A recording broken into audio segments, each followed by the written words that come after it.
മഴക്കാലമൊക്കെ അല്ലേ, എന്താ കറി വെക്കാനെന്ന് നോക്കിയപ്പോ വാഴച്ചുണ്ട് കടന്ന് ആടുന്നു. പിന്നൊന്നും നോക്കിയില്ല, എടുത്തിട്ടൊരു പെട കുത്തി താഴെ ഇട്ടു. പിന്നെ കൊത്തി അരിഞ്ഞു. ഒരു നാടൻ സ്റ്റൈലിൽ കറുമുറ അരിഞ്ഞു ഒരു തോരനങ്ങോട്ട് വച്ചു. പിന്നെ വേപ്പല പറിക്കാനായിട്ട് വേറെങ്ങും പോകണ്ടല്ലോ, നമ്മുടെ പറമ്പിൽ തന്നെ ഉണ്ട്. അതും പറിച്ചൊരു അരമുറി തേങ്ങ ചിരണ്ടാന്ന് വിചാരിച്ചപ്പോൾ ഒരു കുഞ്ഞിക്കൈ എല്ലായിടത്തും ഉള്ള പോലെ വാരിക്കൊണ്ടുപോയി.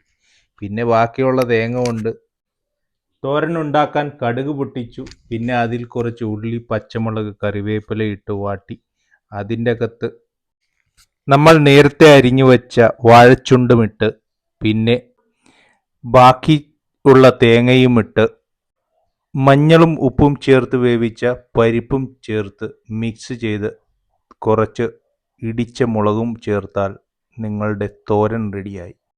ഇത് നമ്മുടെ നാട്ടിൻപുറങ്ങളിൽ മിക്കവാറും എല്ലാ ദിവസവും ഉണ്ടാക്കുന്നതാണ്. എല്ലാവരും ഉണ്ടാക്കി നോക്കി പരീക്ഷിച്ച് അഭിപ്രായം